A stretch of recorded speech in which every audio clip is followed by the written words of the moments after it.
porque eu sou católico e não evangélico? E bom, eu gostaria de primeiro dizer que essa pergunta faz muito sentido, porque ela faz parte das 3 perguntas mais importantes da humanidade aqui.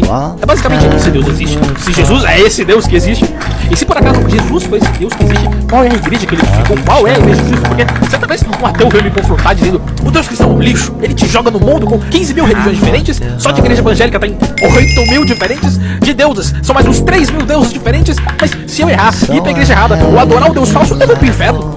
Veja, de fato, se Deus fizesse essa sacanagem, é verdade, Deus seria um tirano se fizesse isso. Sabe o que ocorre? É que essa não é uma visão correta de ver as coisas, entende? E, óbvio, apesar de eu achar um pouco engraçado o tipo de pensamento, não é essa a forma com a qual Deus age, e eu pretendo provar isso nesse vídeo. E bom, se o título do vídeo é Porque Sou Católico e Não Evangélico, começaria então do Porque Não Sou Evangélico. Bom, e veja, não farei isso, sei lá, tentando atacar ou falar que não sei o que lá. Não, estarei uma conversa de um amigo para um amigo. Veja, existe uma diferença clara entre católicos e evangélicos, mas a maior delas, sem sombra de dúvidas, são os 5 solas, sendo o mais importante deles, evidentemente, o sola escritura, porque sem ele eu não teria os outros 4. Mas tentando simplificar para vocês, sola escritura significa somente a escritura, e essa é basicamente a base dos evangélicos, enquanto a base dos católicos não é somente a escritura, mas o magistério, a tradição e a escritura. Enquanto a base católica são 3, a base evangélica, a protestante é apenas uma. E por que eu não posso aceitar a ideia do sola escritura? Veja, a ideia do somente a escritura, somente o que está escrito, e ignorar a tradição católica, ignorar o magistério católico, é um erro gravíssimo. E primeiro, porque a Bíblia diz isso, né? Em 2 Tessalonicenses 2,15 está escrito: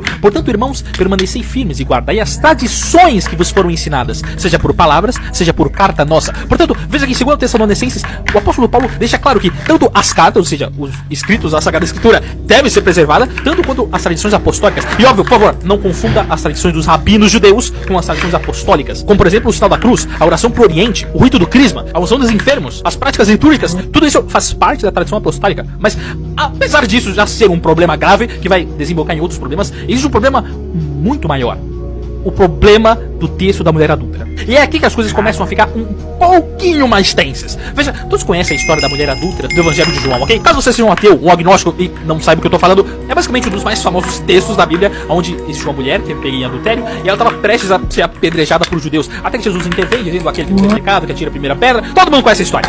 O ponto é, essa história não se encontra na Bíblia. Sim, essa história não está na Bíblia.